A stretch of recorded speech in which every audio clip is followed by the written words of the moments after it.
All right, this Saturday, Brian Norman Jr. faces off against Derrieck Cueveas. Yeah. I'm not too familiar with Derrieck Cueveas. I watched like a fight or two. When Junior's coming off a little bit of a layoff. I think he's coming off of a hand injury. Yeah. This is supposed to be him testing out the hand. Right. What's your thoughts on the fight? I don't know too much about Cueveas, to be honest. And from what I'm understanding, he hasn't been in the ring as of recent. I think it's been like almost 2 years, right? Something like that. Maybe like a year and some change. Yes. Remember, the fight was supposed to happen, like last year, right? November. Yeah. It was supposed to happen in the fall. So I think, man, we was talking about it a little bit. Was it February? I don't know. I know it was supposed to happen. It got pushed back a couple of months. Yeah. We was talking about it a little bit earlier. And one thing you said is when a guy been off, it's a good thing or a bad thing. You know what I mean? At the end of the day. And I think that's true. Sometimes you might get the proper rest, or sometimes you've been bullshitting while you was off. We won't find out till fight night. But I feel like it's a lot of pressure on Norman only because he already not being treated like a champion. The reason I'm saying that, he's the I think the co-main event under Michaela Mayer. Yeah. So, and the fight is not in his hometown, things like that. I think he should have got a fight in Atlanta, but who am I? With that being said, though, the pressure's on him because he has to perform. He has to go out there and not just win. He got to look good because, the people want to see the fights with Boots or the fight with what's my man's name? The other champion at WBC. Barrios, Stadium. He's in the mix, he's in the mix with all those guys. He in a good mix. So, and people want to see who's the man of that weight class. You know what I mean? After Spence and Bud and them leaving and all that, Thurman and Porter retiring. All right, we got a new cast of guys. Who's the man? You know what I'm saying? He's one of the guys that's holding the belts. So we gotta see. You know what I mean? So I think that's why it's a little bit of pressure there. But I don't know. I think Norman will do pretty good. When I seen him down the land and when I was down there for the fights, he was in good shape then. So I would imagine he's in some pretty great shape now. You know what I mean? So I don't know. I think he'll do what he got to do.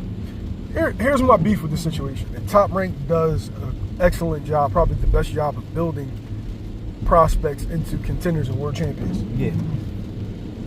Yo, he's in a popping division, right? Right. Right, so you got him, you got Boots, you got Stanios, you got Barrios.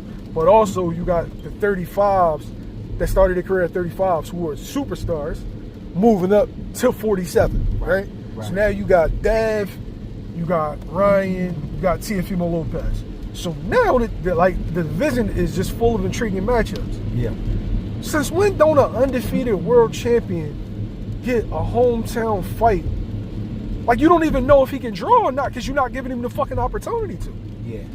And I don't know what that is, but Keyshawn got to go home. Right? Before he won his world title. So, I don't know, man. I don't know. I feel kind of bad for the kid for that part. You know what I mean? For the fact that he not being celebrated enough in Atlanta, where he's from.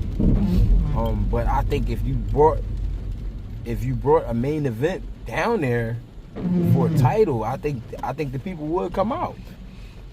I feel like he should get his flowers in the sense of give him a hometown fight. Let him get a big knockout. Let's get the people going. Let's get the people energized before you bring a big fight that he could put. Like, yo, all those champions, those are good 50-50 fights. If he fights Dev, that's a 50-50 fight. If he fights Tio, I don't think that's 50-50, but if he fights Conor Ben, those are all good fights. Mario Barrios. Don't let Atlanta's first chance of looking at him could be with a loss. What does he have to do to be successful on Saturday? Just one of my beefs with Brian Norman's style, sometimes he jump into shots and be getting headbutted and shit like that, be getting cut open. Once a guy get cut, it's kind of like, that can happen. I want to see him just be a little bit more cleaner, just box a little bit more. I think he'll be successful if he boxes a little bit more. Every round don't have to be a rough and tough round. You You know what I mean? I think if he do that, I think he'll be okay. Does he have to look spectacular, being that there are other fights, other marquee fights that people want to see him in? I think so, because his father's been campaigning for him, doing a good job campaigning for him, making sure we know his name. You know what I mean? But we need something to go behind that. It's like if you get a bag of chips or a candy wrapper or something like that. It's a real nice candy wrapper, but then the candy not that good. You know what I'm saying? Something like that. I'm not saying that's what he is, but I'm saying that's what it appears. If he don't go out there and put on the show.